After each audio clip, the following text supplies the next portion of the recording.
Hello everyone, जय हिंद। आप सभी को बहुत बहुत स्वागत करता हूं आप सभी का आज के सेशन में। एक बहुत बढ़िया बात आप सभी को बताने आया हूं। आज हम दोस्तों बात करने वाले हैं क्या अंतर होता है एक आईएएस और एक पीसीएस ऑफिसर में। कौन कौन सी बातें हम करने वाले हैं। हम बात करने वाले हैं इनके रोल्स और रिस्पॉन्सिबिलिटी की।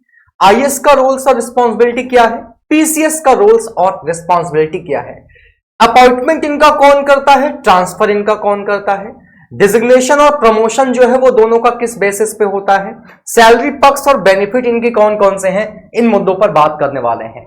एक छोटी सी वीडियो बट काफी इंफॉर्मेटिव होने वाली है। तो सीधी बात, नो बकवास, अपना सिंपल सा फंडा, चलो आओ बात करेंगे दोस्तों एक आईएएस और पीसीएस ऑफिसर्स की। तो आप सब इस बात को बहुत अच्छी तरीके से जानते हो कि आईएएस जो है ये होता है आपका इंडियन एडमिनिस्ट्रेटिव सर्विसेज, पीसीएस जो है वो आपकी होती है प्रोविंशियल सिविल सर्विसेज। दोनों ही गवर्नमेंट ऑफ इंडिया के लिए काम करते हैं, दोनों ही भारत सरकार के लिए काम करते हैं। मतलब भारत सरकार को, मतलब भारत सरकार से ये मत समझ लेना कि सेंट्रल गवर्नमेंट। भारत सरकार का मतलब यह है कि दोनों सरकारी नौकरियां हैं जो हमारे देश के लिए काम करती हैं। अब यह बात आप सबको पता होगा कि एक आईएएस ऑफिसर की बात करें और एक पीसीएस ऑफिसर की बात करें, काम दोनों किसके लिए करते हैं? काम दोनों पब्लिक के लिए करते हैं, काम दोनों जनता के लिए करते हैं। और अगर मैं इंडिया की बात करूं तो भारत में यही दो ऐसी पोस्ट हैं कि अगर आप पब्लिक के लिए अच्छे से सर्व करना चाहते हो तो ये आपको पावर देती हैं, ये आपको उस ओहदे पे बैठाती हैं कि आप जनता की सेवा कर सको। जनता की सेवा यहां पे नेता से मतलब नहीं है, नेतागिरी से मतलब नहीं है। एक जनता की जो बेसिक फैसिलिटीज हैं, उनका रहना, खाना, बिजली, एजुकेशन, उनका शेल्टर, सैनिटेशन, इन सारी चीजों का ख्याल कौन रखता है? इन सारी चीजों का ख्याल खासकर उनकी एजुकेशन, इन सारी चीजों को सुधारने की, इन सारी चीजों पर काम करने की जो पावर है वो डेफिनेटली गवर्नमेंट इन दोनों को प्रोवाइड कराती है। यह बात भी आप जानते हो कि एक आईएएस ऑफिसर के पास एक पीसीएस ऑफिसर से ज्यादा पावर होती है, यह भी आप जानते हो। बट दोनों में डिफरेंसेस क्या है, एक एक करके बात को समझेंगे दोस्तों। अगर हम आईएएस ऑफिसर की बात करें तो जो आईएएस ऑफिसर होता है दोस्तों वो सेंटर और केंद्र, मतलब केंद्र और राज्य दोनों के लिए काम कर सकता है। वो सेंटर और स्टेट दोनों के लिए काम करता है। जबकि अगर एक पीसीएस ऑफिसर की बात करें तो ये एक पर्टिकुलर स्टेट के लिए काम करता है और ये जो काम करता है वो करता है ब्लॉक लेवल पे। ब्लॉक लेवल पे इनका काम ब्लॉक लेवल पे होता है। जबकि अगर एक आईएएस ऑफिसर की बात करें तो आईएएस ऑफिसर सेंट्रल लेवल पे भी काम कर सकता है, स्टेट लेवल पे भी काम कर सकता है। और एक पीसीएस अधिकारी जो है वो हमेशा एक आईएएस अधिकारी के अंडर ही काम करता है। जो पीसीएस ऑफिसर होता है वो हमेशा किसी न किसी आईएएस ऑफिसर के अंडर में ही काम कर रहा होगा। यानी कि जो फाइनल डिसीजन होता है, इनका भी अगर कोई रोल है तो उस रोल के ऊपर भी रोल निभाने वाला कोई बैठा है। फाइनल डिसीजन जो है, फाइनल कॉल जो है वो यहीं से आती है। तो भाई साहब आईएएस की बात करो तो आईएएस जो है वो सेंट्रल और स्टेट दोनों लेवल पे काम करता है। जबकि पीसीएस ऑफिसर की बात करेंगे तो ये केवल और केवल स्टेट लेवल पे काम करता है। इनिशियल स्टेज पे ये ब्लॉक के लिए काम करता है। कई सारे लोगों का ये कहना होगा सर, बहुत सारे हमने देखा है ऐसे आईएएस ऑफिसर जिनकी जब ज्वाइनिंग होती है तो वो भी एसडीएम बनते हैं, और बहुत सारे हमने ऐसे पीसीएस ऑफिसर को देखा है इनकी ज्वाइनिंग होती है तो ये भी एसडीएम बनते हैं। बात आपकी बिल्कुल सही है। फिर सर दोनों में फर्क क्या है, आगे उसकी भी बात अपन करने वाले हैं दोस्तों। रोल्स रिस्पॉन्सिबिलिटी की बात करेंगे, एग्जाम पैटर्न और सिलेबस का भी थोड़ा सा टच लेंगे। अपॉइंटमेंट कौन करता है, ट्रांसफर रिमूवल की बात करेंगे, डिजिग्नेशन प्रमोशंस की बात करेंगे, सैलरी पर्क और बेनिफिट की बात करेंगे। सबसे पहले अगर हम आईएएस की बात करें, आईएएस एंड इट्स फंक्शन की, तो आपको पता है आईएएस का जो एग्जाम है वो करवाती है दोस्तों UPSC, union public service commission, जिसमें आपका सिविल सर्विसेज एग्जाम होते हैं जो कि हर साल होते हैं। इसमें आईएएस, आईपीएस, आईएफएस, आईआरएस और वेरियस एटसेट्रा कई सारी पोस्ट हैं जिनके लिए रिक्रूटमेंट होता है। हर साल तकरीबन 10 लाख प्लस एप्लीकेशन जो है वो यहां पे भरे जाते हैं, जिसमें से 180 IAS officer on an average select होते हैं। जबकि अगर हम बात करें पीसीएस की तो स्टेट पब्लिक सर्विस कमीशन होता है दोस्तों। इसके लिए आपको स्टेट का सिविल सर्विसेज का एग्जाम होता है। हर एक स्टेट का अपना अलग एग्जाम होता है। यूपी का अलग, बिहार का अलग, पंजाब का अलग, हरियाणा का अलग, पंजाब का अलग, हर एक स्टेट का अपना अलग अलग एग्जाम होता है। इनको क्या करना होता है दोस्तों, इनको ये एग्जाम क्रैक करना होता है। जब हम बात करते हैं एक आईएएस ऑफिसर की और इसके फंक्शन की, देखो एक आईएएस ऑफिसर का जो मेन फंक्शन है वो पता है क्या है? आईएएस ऑफिसर का मेन फंक्शन है कि उसको सरकार से जो भी आदेश मिल रहे हैं, जो भी सरकार नए नियम कानून बनाती है, वो नए नियम कानून वो आईएएस ऑफिसर्स के साथ डिस्कस करती है।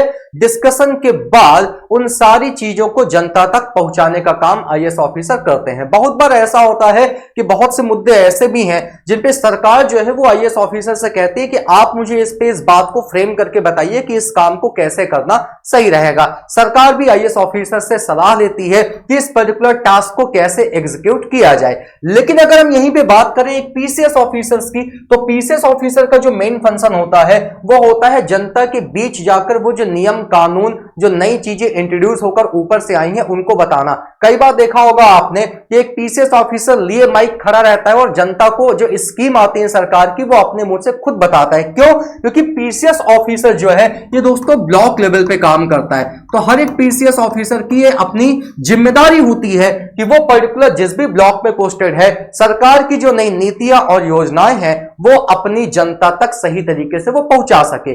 जबकि आईएएस का काम भी है यही, लेकिन आईएएस डायरेक्टली पब्लिक से या फिर कह सकते हो जनता से इंटरेक्ट नहीं होता है।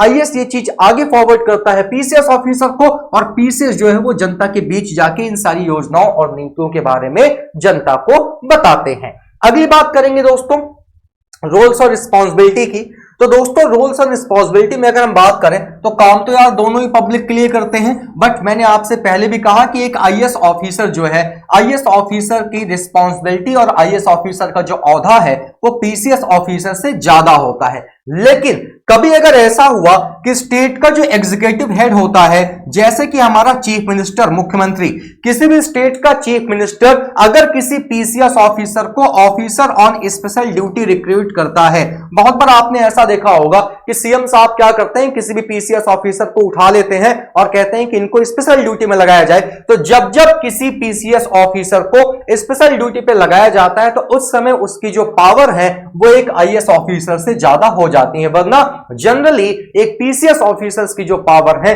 वो आईएएस ऑफिसर से कम ही रहती है। दोस्तों रोल्स और रिस्पॉन्सिबिलिटी में भी आईएएस के ऊपर जो है वो ज्यादा रिस्पॉन्सिबिलिटी और रोल्स रहते हैं। ऐसा नहीं है कि पीसीएस के ऊपर नहीं रहते हैं, रहते पीसीएस के ऊपर भी है, बट जब बात कंपैरिजन की है तो कंपैरिजन में बात कम और ज्यादा की तो होगी ही होगी।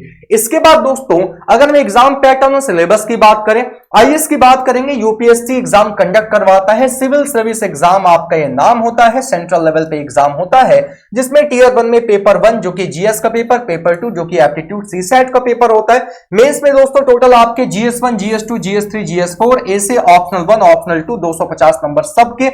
इसके बाद आपका ऐसे होता है और सारे सब्जेक्ट को मिलाकर टोटल आपका इंटरव्यू इसके बाद होता है दोस्तों 275 नंबर का, सबको मिलाकर 2025 नंबर का टोटल ये पेपर बनता है। जबकि अगर हम पीसीएस की बात करेंगे तो पीसीएस में दोस्तों आपका टियर 1, टियर 2, टियर 3 होता है, लेकिन ये स्टेट वाइज वेरी करता है, ये हर एक स्टेट का सेम नहीं है। किसी स्टेट में देखो प्रीलिम्स तो हर एक जगह है ही, प्रीलिम्स में आपके 2 पेपर भी हैं तकरीबन, बट कहीं टियर 2 में मेंस में 6 पेपर हैं, कहीं 4 हैं, कहीं 5 हैं, या अलग अलग स्टेट के हिसाब से वेरी करता है। कहीं लैंग्वेज क्वालिफाई नेचर की है तो कहीं क्वालिफाइंग नेचर की नहीं है, तो स्टेट वाइज इनका डिफरेंट अपना अलग अलग पैटर्न होता है दोस्तों। अब हम बात करते हैं किसकी, कौन अपॉइंटमेंट करता है, कौन ट्रांसफर करता है और कौन रिमूवल करता है। दोस्तों जब बात आती है एक आईएएस ऑफिसर की, तो आईएएस ऑफिसर का जो अपॉइंटमेंट है वो दोस्तों कैट करती है। कैट क्या है? सेंट्रल एडमिनिस्ट्रेशन ट्रिब्यूनल, जो कि आप कह सकते हो एक प्रेसिडेंट करता है।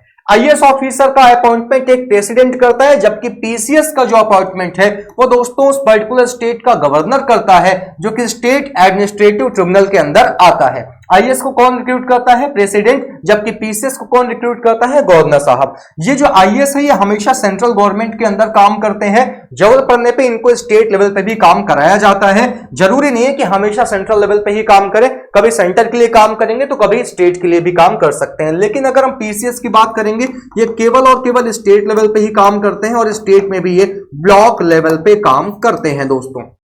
ये तो बात हो गई इनके अपॉइंटमेंट की। अब जब बात आती है ट्रांसफर की, तो एक आईएएस ऑफिसर का जो ट्रांसफर है वो दोस्तों कौन करता है, सेंट्रल लेवल पे होता है, जबकि एक पीसीएस अधिकारी का जो ट्रांसफर है वो स्टेट लेवल पे होता है। इनका ट्रांसफर कौन करती है, स्टेट गवर्नमेंट करती है। आपने बहुत बार देखा होगा दोस्तों कि एक आईएएस ऑफिसर को लगातार बहुत बार उसका ट्रांसफर भी किया जाता है। आईएएस ऑफिसर के साथ कई सारे पॉलिटिकल मुद्दे भी आपने देखा होगा जुड़े होते हैं। आज वो नेता परेशान कर रहा है, कल वो नेता परेशान कर रहा है, तो ऐसा इनको ज्यादा देखने को मिलता है। पीसीएस अधिकारी के साथ ये चीजें कम होती हैं। बात आती है अगर इनके रिमूवल की, बात आती है अगर इनके सस्पेंशन की, तो दोस्तों सस्पेंशन आईएएस ऑफिसर्स का भी होता है, लेकिन बहुत ही कम समय के लिए। इनका जो सस्पेंशन है वो काफी शॉर्ट टाइम के लिए होता है। ऐसा नहीं कि आपने सस्पेंड कर दिया तो साल 2 साल सस्पेंड हुए ही पड़े हैं। सस्पेंशन होता है लेकिन कम टाइम के लिए होता है। कुल मिला के ऐसे समझो कि इनका अपॉइंटमेंट, ट्रांसफर और रिमूवल ये सारा का सारा किसके हाथ में है, सारा का सारा केंद्र के हाथ में है। लेकिन अगर एक पीसीएस की बात करेंगे तो एक पीसीएस अधिकारी का सस्पेंशन, ट्रांसफर, रिमूवल, अपॉइंटमेंट ये सारा का सारा किसके हाथ में है, सारा का सारा राज्य के हाथ में है। आगे चलिए। अब दोस्तों डिजिग्नेशन और प्रमोशन की बात करें तो जो आपका वो क्रॉस क्वेश्चन था ना कि सर पीसीएस भी एसडीएम बन के आता है और एक आईएएस ऑफिसर भी इनिशियल स्टेज पे हमने देखा है एसडीएम बन के आता है, तो दोस्तों प्रमोशन आईएएस ऑफिसर का बहुत फास्ट होता है। अगर कोई एक आईएएस ऑफिसर है तो आईएएस ऑफिसर का जो प्रमोशन है वो काफी फास्ट प्रोसीजर में होता है, जबकि पीसीएस का जो प्रमोशन है वो बहुत स्लो होता है। कई बार ऐसा होता है कि 20 से 25 साल लग जाते हैं एक पीसीएस ऑफिसर को, वो प्रमोट नहीं हो पाता। हाँ, एक प्रावधान दिया गया है कि किसी पीसीएस ऑफिसर की जब 12 साल की नौकरी हो जाती है तो 12 साल की नौकरी कंप्लीट होने पर वो डिपार्टमेंटल एग्जाम देके क्या बन सकता है, आईएएस बन सकता है। कोई भी अगर पीसीएस अधिकारी है 12 साल की नौकरी पूरी होने पर, मिनिमम 12 साल, कम से कम 12 साल की नौकरी उसकी पूरी होनी चाहिए। 12 साल की नौकरी पूरी होने के बाद वो दोस्तों प्रमोट होकर आईएएस ऑफिसर बन सकता है। यहां पे प्रमोशन बहुत फास्ट होता है। अगर आप एसडीएम से रिक्रूट हुए हैं तो 8 सालों में दोस्तों आप एलिजिबल हो जाते हैं डीएम के लिए, डिस्ट्रिक्ट मजिस्ट्रेट के लिए, जिसको आप कलेक्टर की पोस्ट के नाम से भी जानते हो। तो प्रमोशन के मामले में दोस्तों ये आईएएस जो है बहुत ज्यादा फास्ट है, पीसीएस का बहुत स्लो प्रमोशन होता है दोस्तों। और यही वजह है कि सैलरी भी दोनों की सेम पे लेवल पे स्टार्ट होती है, लेकिन इनकी सैलरी कॉन्स्टेंटली लगातार बढ़ती जाती है क्योंकि यहां प्रमोशन फास्ट है और इनकी सैलरी में जो है वो प्रमोशन थोड़ा सा स्लो होता है। अगली बात जो करेंगे दोस्तों सैलरी पर्क और बेनिफिट की, तो यहां पे मैट्रिक्स पे लेवल जो है लेवल 10 से स्टार्ट होती है, जिसमें बेसिक पे दोस्तों 56,100 रुपए होता है। साथ में टीए, डीए, एचआरए और अलग अलग कई सारे पर्क्स भी इनको मिलते हैं। लेकिन फिर भी अगर हम बात करेंगे पर्क्स एक आईएएस ऑफिसर के, तो आईएएस ऑफिसर के जो पर्क्स होते हैं दोस्तों वो पीसीएस ऑफिसर से ज्यादा होते हैं। आईएएस ऑफिसर का वो चाहे रहने वाला बंगला हो, वो चाहे उसकी गाड़ी हो,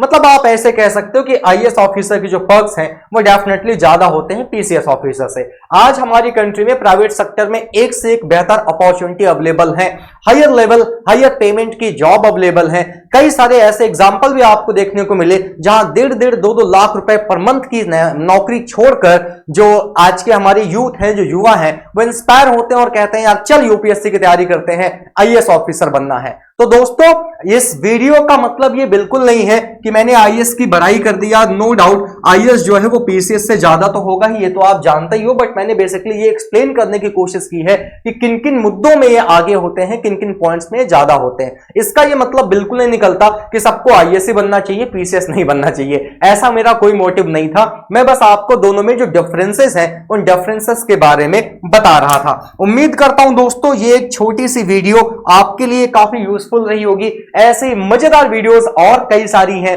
जो मैं आपके लिए ऐसे ही लेकर आता रहूंगा। चैनल पे अगर नए हैं तो सब्सक्राइब करके बेल आइकन प्रेस कर लीजिएगा। प्रॉपरली यूपीएससी आईएएस बनाना है आपको, आईएएस बनना है आपको, तो आप आइए एसएलवी के एप्लीकेशन पे स्टेट लेवल पे हिमाचल प्रदेश, हरियाणा, पंजाब, राजस्थान, बिहार, उत्तराखंड, उत्तर प्रदेश, हर एक स्टेट का अलग सेपरेट स्टेट लेवल एग्जाम के जो बैच है वो भी एप्लीकेशन पे लाइव रन कर रहे हैं। अगर आप अपनी तैयारी को एक बेहतर तरीके से प्रॉपरली एक स्ट्रेटजी के साथ एक हायरार्की बना के आगे कंटिन्यू करना चाहते हो, आप हमारे साथ जुड़ सकते हैं एसएलवी स्टडी लवर वीर के ऑफिशियल एप्लीकेशन पर। दोस्तों ऐसे ही अपना जो तैयारी है, जो अपनी पढ़ाई है, उसको कंटिन्यू रखिए। मुलाकात होगी हमारी आपसे, कब हमारी आपसे मुलाकात होगी, ऐसे ही अगले एक इंफॉर्मेटिव वीडियो में। तब तक के लिए टेक केयर, जय हिंद आप सभी को।